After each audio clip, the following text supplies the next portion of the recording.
एक ऐसा time period जब एक देश में अपने ही देश के लोग आपस में वॉर में छिड़ जाते हैं। लेकिन ऐसा क्यों? एक ही देश में रहने वाले लोग आपस में ही लड़ाई कर रहे हैं और वो भी ऐसे ही नहीं झगड़ रहे। ये एक ऑफिशियल वॉर थी। इसके पीछे का रीजन क्या था? वो लोग आपस में लड़ क्यों रहे थे और आखिर ये वॉर कौन सी थी? तो मैं बात कर रहा हूँ अमेरिकन सिविल वॉर के बारे में। एक ऐसी वॉर जिसमें अमेरिका के अपने ही देश के लोग आपस में वॉर में लग गए और अपने हकों के लिए लड़ने लगे। लेकिन वो कौन से टॉपिक्स थे जिन पे वो अपने ही देश के लोगों से लड़ने लगे? ऐसा क्या हुआ था जिस वजह से उन्हें अपने ही देश में एक वॉर छेड़नी पड़ी? तो सब कुछ आपको डिटेल में बताऊंगा कि इसके पीछे का रीजन क्या था, वहाँ के लोग आपस में क्यों लड़ने लगे और वो टॉपिक्स क्या थे जिसके वजह से ये वॉर हुई। और साथ ही साथ आपको ये भी बताऊंगा कि इस वॉर के रिजल्ट क्या रहे थे और इस वॉर ने किस तरह से अमेरिका को अफेक्ट किया था। और आपको पहले ही ये बता दूं कि इस वॉर ने अमेरिका को मेंटली और फाइनेंशियली बहुत ही ज्यादा अफेक्ट किया था। तो वीडियो में आगे आपको सब कुछ डिटेल्स में बताऊंगा। हालांकि मैं वीडियो बहुत ज्यादा लंबा नहीं रखने वाला, क्योंकि जितना लंबा वीडियो रखते हैं उतनी ही ज्यादा चीजें दिमाग से निकलने लगती है। मैं छोटे वीडियो में कम से कम वर्ड्स में और इजी से इजी लैंग्वेज में आपको पूरी डिटेल में अमेरिकन सिविल वॉर के बारे में बताऊंगा, यानी कि बताने की कोशिश करूंगा। सो हे फ्रेंड्स, स्वागत है आपका मेरे चैनल वन क्लिक हिस्ट्री पे एक और न्यू वीडियो के साथ में। तो आज के इस वीडियो का टॉपिक है दी अमेरिकन सिविल वॉर। तो चलिए आज के वीडियो को शुरू करते हैं।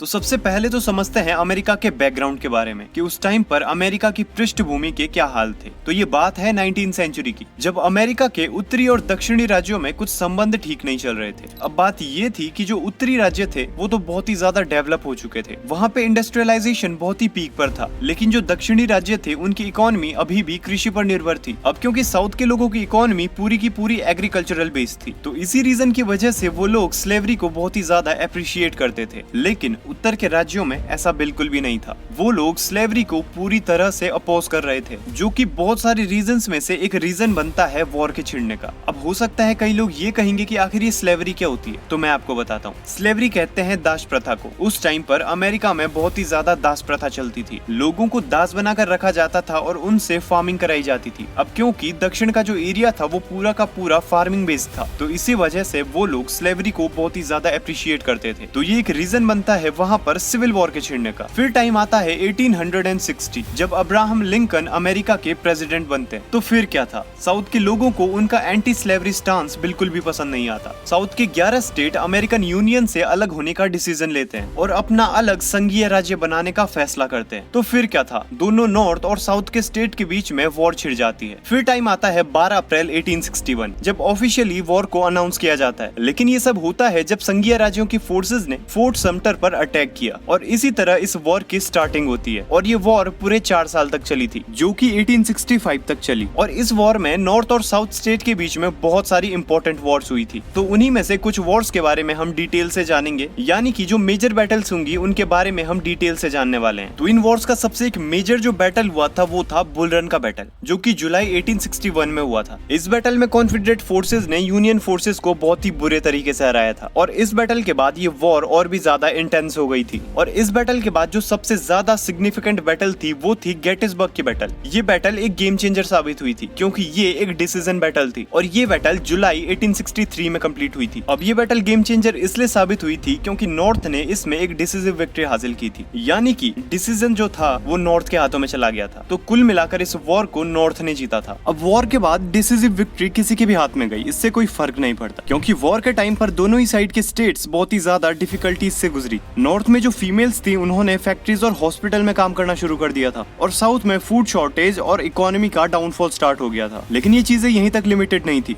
ये बहुत ही आगे तक गई थी। वहाँ पर मेंटली, फाइनेंशियली और बहुत ही सारे बेसिस पे लोग बहुत ही ज्यादा डिफिकल्टीज से गुजरे थे। इस वॉर ने अमेरिकन सोसाइटी में बहुत ही ज्यादा चेंजेस लाए थे और स्लेवरी एक बहुत ही क्रूशियल टॉपिक बन गया था। अब जैसा मैंने आपको बताया कि ये वॉर 1865 में खत्म हो गई थी, लेकिन मैंने आपको ये नहीं बताया कि ये वॉर किस तरह से खत्म हुई थी। तो थोड़ा सा उस बारे में भी जान लेते हैं। ये वॉर पूरे 4 सालों तक चली और 4 सालों में अमेरिका ने ऐसा टाइम पीरियड देखा जिसके बारे में वो कभी सोच भी नहीं सकते थे। लेकिन 4 साल बाद ये वॉर खत्म होती है, और ये किस तरह खत्म होती है मैं आपको बताता हूँ। 9 अप्रैल 1865 को जनरल रॉबर्ट ई ली ने जनरल यूलिसेस एस ग्रांट के सामने सरेंडर कर दिया, और इसी के साथ में ये वॉर वहाँ पर ऑफिशियली खत्म हो गई थी। अब वॉर तो खत्म हो गई थी, लेकिन वॉर में अमेरिका के स्ट्रक्चर की जो धज्जियां उड़ी थी उसको कौन सही करेगा। तो इसीलिए वॉर के बाद रिकंस्ट्रक्शन एरा चला, जो कि 1877 तक चला, जिसमें कि नॉर्थ अमेरिका ने साउथ अमेरिका को रिकंस्ट्रक्ट करने की कोशिश की और साथ ही साथ में जो फ्रीड स्लेव्स थे, यानी कि जो दास वहां से फ्री हुए थे, उन्हें भी इंटीग्रेट करने की कोशिश की। इस वॉर ने अमेरिका की हिस्ट्री को एक अलग डायरेक्शन दी और साथ ही साथ में इस वॉर ने केवल स्लेवरी को खत्म नहीं किया, इस वॉर ने यूनाइटेड स्टेट को यूनाइटेड नेशन बनने में भी मदद की। और ऐसे ही बहुत सारे टॉपिक्स में इस वॉर ने बहुत ही क्रूशियल रोल प्ले किया था और इसी तरह इस वॉर का एंड हुआ था। तो ये था आज का वीडियो। अगर वीडियो थोड़ा सा भी पसंद आया हो तो वीडियो को लाइक करना मत भूलना और चैनल को सब्सक्राइब करके ऑल के बटन को दबा देना, ताकि इसी तरह की और वीडियोस आपको टाइम टाइम पर मिलते रहे। तो मिलते हैं ऐसे ही एक नेक्स्ट वीडियो में, तब तक बाय बाय, जय हिंद।